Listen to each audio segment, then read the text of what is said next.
નમસ્તે. Valentine week ચાલુ થાય છે.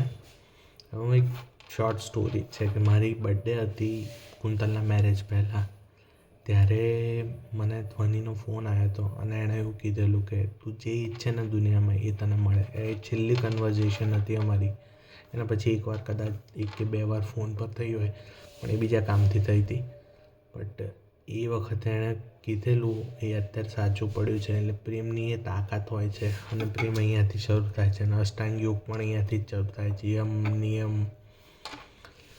એટલે મારું એવું માનવું છે કે આપણે લોકોને પ્રેમ કરવા દેવા જોઈએ, ના કે એમને બાંધવા જોઈએ. સારું ઘર હોય, સારો છોકરો હોય તો મેરેજ કરવા દેવા જોઈએ કે જેથી લોકો ખુલીને જીવી શકે અને એમની જવાબદારી એ પોતે લઈ શકે કે ભાઈ મેં ડિસિઝન લીધું હતું મેરેજનું, તો હવે હું ભોગવીશ. બીજા કોઈને બ્લેમ પણ ના કરે.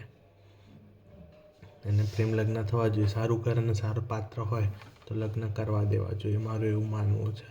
અને પ્રેમ તો બધાએ કરવો જ જોઈએ. એકચ્યુઅલી બીજા બધા સંબંધોમાં આપણને પ્રેમ આપણને મળે છે. એટલે બાય ડિફોલ્ટ હોય છે. એટલે મમ્મી પપ્પા, ભાઈ બહેન, સગા. પણ આ વ્હાલ જે ઉભરાય છે એ તો પ્રેમ કરવાથી જ ઉભરાય છે. એ મિત્રો હોય કે પ્રેમિકા હોય. એટલે બૂન મળે છે તો હા મમ્મી, બૂન મળે છે આવું મને તો મળ્યું છે કે તું જે દુનિયામાં ઈચ્છે મળે. મને ઘણી વસ્તુ નથી મળી પણ એનો અફસોસ નથી, પણ જે મળ્યું છે એનો મને ગર્વ છે અને આઈ એમ થેન્કફુલ ટુ હિમ. એટલે થેન્ક યુ ધ્વનિ, તે મને આવું કીધું તું દિલથી. આશીર્વાદ આપ્યા હતા એવું કહો તો ચાલે, કે બ્લેસ કર્યું હતું. Thank you.